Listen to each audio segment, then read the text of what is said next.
দেখুন, এই ভিডিও আমি বারবার বলেছি, তার মাঝখানেও কিন্তু আপনাদের মাঝখান থেকে অনেকে আমাকে জিজ্ঞেস করে যে টেটের পরীক্ষায় কোন জিনিস সবচেয়ে গুরুত্বপূর্ণ ভালো রেজাল্টের জন্য। আমি আবারও বলি, টেটের পরীক্ষায় ভালো বই অবশ্যই যেমন দরকার রয়েছে, তার থেকেও বেশি দরকার আপনার ডেডিকেশন। মনে রাখবেন, একটা এক্সাম কিন্তু 1 মাসের ব্যাপার নয় বা 2 মাসের ব্যাপার নয়, এইরকম কিন্তু বিষয় নয়। এখন একটা এক্সাম যখন দেবেন, আপনাকে শুধুমাত্র ফিজিক্যালি ফিট থাকলে হবে না, এখান থেকেও কিন্তু ফিট থাকতে হবে। You have to be mentally also fit. যদি মেন্টালি ফিট না থাকেন তাহলেও কিন্তু হবে না।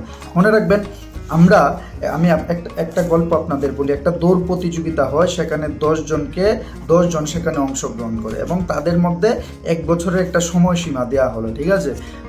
প্রথম 8 জন 1-2 মাস কিন্তু প্রচণ্ড দৌড় প্রতিযোগিতার মধ্যে সব থেকে আগে ছিল। মনে রাখবেন, যখন 11 এবং 12 মাসের মধ্যে চলে আসে, তারা 8 জন কিন্তু একেবারে পিছিয়ে পড়লো। কেন? তখন গিয়ে তাদের মধ্যে আসে এই মোটিভেশনটা, ডেডিকেশনটা, অ্যাকুরেসিটা কিন্তু থাকলো না। 2 জন গিয়ে শুধুমাত্র দেখা গেল জয়ী হলো। তো এটাই হলো competitive exam. Competitive exam nowadays it is a marathon for you. কারণ কম্পিটিটিভ এক্সাম এখন কিন্তু কচ্ছপের মধ্যে অস্তে অস্তে করে কিন্তু আমাদের দৌড়াতে হবে।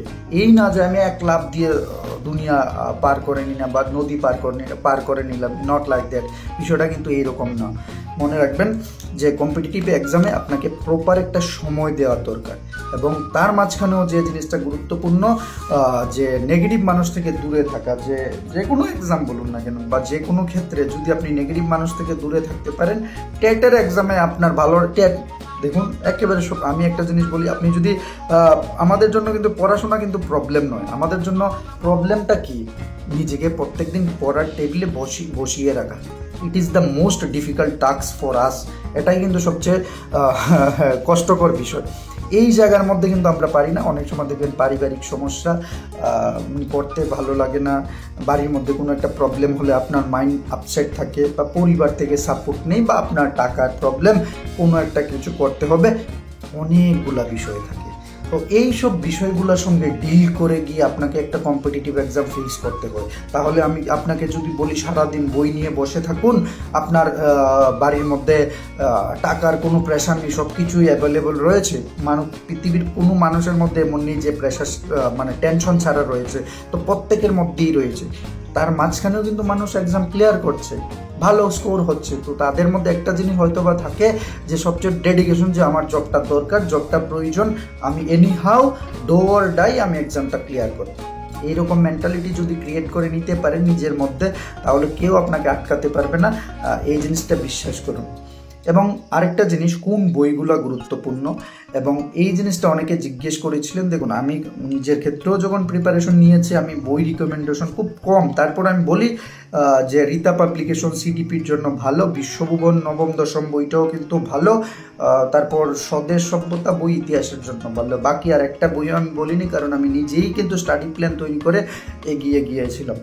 তো ভালো স্কোর করতে গেলে বইয়ের থেকেও যেটা গুরুত্বপূর্ণ, যে কথাগুলো আমি শুরুতেই বলেছি, এইগুলো যদি মাথার মধ্যে রাখতে পারেন, not only for TET examination, শুধুমাত্র টেট এক্সাম নয়, যে কোনো এক্সামেই কিন্তু আপনার ভালো স্কোর করার পসিবিলিটি থাকে। কিন্তু এই জায়গার মধ্যে বললাম না, 10 জনের দৌড় প্রতিযোগিতায় শুধুমাত্র 2 জন জয়ী হলো। 8 জন প্রথম 8 মাসের মতো প্রচণ্ড স্পিডে দৌড়াচ্ছিল, কিন্তু লাস্টের যখন দরকার ছিল তখন গিয়ে কিন্তু তারা শেষ হয়ে গেল। তো এই জিনিসটা মনে রাখুন, এক্সামের প্রিপারেশন অল্প নিন, কিন্তু প্রত্যেক দিন নিন। মানে 2 ঘন্টা পড়ুন বা 1 ঘন্টা পড়ুন, প্রত্যেক দিন যেন ধারাবাহিকভাবে চলতে পারেন। তারপর গিয়ে দেখুন, আমি আশা রাখছি আপনার ভালো রেজাল্ট হবে। এবং মনে রাখবেন, ইউটিউব আরেকটা জিনিস সবচেয়ে গুরুত্বপূর্ণ। ইউটিউব বলুন বা বিভিন্ন জায়গার মধ্যে আমরা বিভিন্ন কিছু দেখে ওই বই পড়ে নেব, ওই নোট কিনে নেব, এই বিষয়ে ভুল করবেন না। এই জিনিসগুলো অনেকটাই ভুল। যে কোনো যাই পড়বেন, একই জিনিস পড়ুন, বেশি জিনিস পড়বেন না। দেখুন, আমার টেটের মধ্যে 111 স্কোর হয়েছে। অবভিয়াসলি একটা জিনিসকে আমি বেস করেছি যে এইগুলোর মধ্যে থেকেই প্রশ্ন আসতে পারে, এইভাবে আমাকে পড়তে হবে। এবং বিষয় সহজ করে যদি বুঝতে পারেন, আশা করছি ভালো একটা স্কোর আপনার অ্যাটলিস্ট হয়ে যাবে।